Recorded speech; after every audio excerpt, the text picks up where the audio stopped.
Hello hi friends. கலாக்காய் எத்தனை பேர்த்துக்கு பிடிக்கும்? இது நான் கலாக்காய் வாங்கிட்டு வந்து சதுரகிரி மலை போகிற அன்னைக்கு நான் கலாக்காய் வாங்கிட்டு வந்தேன். பாருங்கள், பாதி தான் காயாக இருக்குது, மீதி எல்லாமே பழுத்துருச்சு.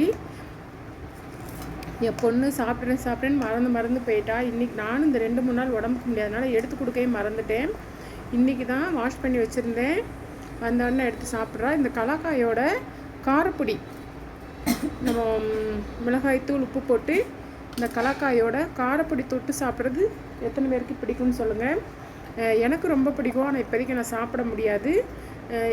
எங்கள் வீட்டில் வந்து எனக்கு என் பொண்ணுக்கு தான் பிடிக்கும், என் பையனுக்கு எங்கள் வீட்டுக்காருக்கு பிடிக்காது. நான் நல்லா இருந்தேன்னா இந்த கலாக்காய் எப்போயோ காலியாக இருக்கும். உங்களில் எத்தனை பேருக்கு பிடிக்கும் அப்படிங்கிறத கமெண்ட் பாக்ஸில் மென்ஷன் பண்ணுங்கள். இந்த கலாக்காய் வந்து 20 ரூபாய்க்கு நான் வாங்கினேன். இது வந்து ஃபுல்லாகவே 20 ரூபா.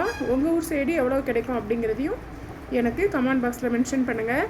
இது பாருங்கள், பழுத்ததுனால பாருங்கள் கையெல்லாம் நான் கூட ரத்தம் வருதுன்னு பயந்துட்டேங்க. பாருங்கள் எப்படி வந்து பழுத்ததுனால அது வந்து அப்படியே ரெட்டாக மாறுது. அதுலேருந்து வர்ற சார் வந்து அப்படியே ரெட் கலராக தெரியுது. இதே பழுக்காமல் இந்த மாதிரி காயாக இருக்கிறது வந்து இன்னும் கொஞ்சம் நல்லா டேஸ்ட்டாக இருக்கும்.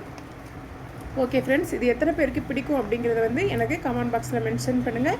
இந்த வீடியோ பிடிச்சிருந்தால் லைக் பண்ணுங்கள், ஷேர் பண்ணுங்கள், கமெண்ட் பண்ணுங்கள், மறக்காமல் சப்ஸ்கிரைப் பண்ணுங்கள். ஓகே, பாய்.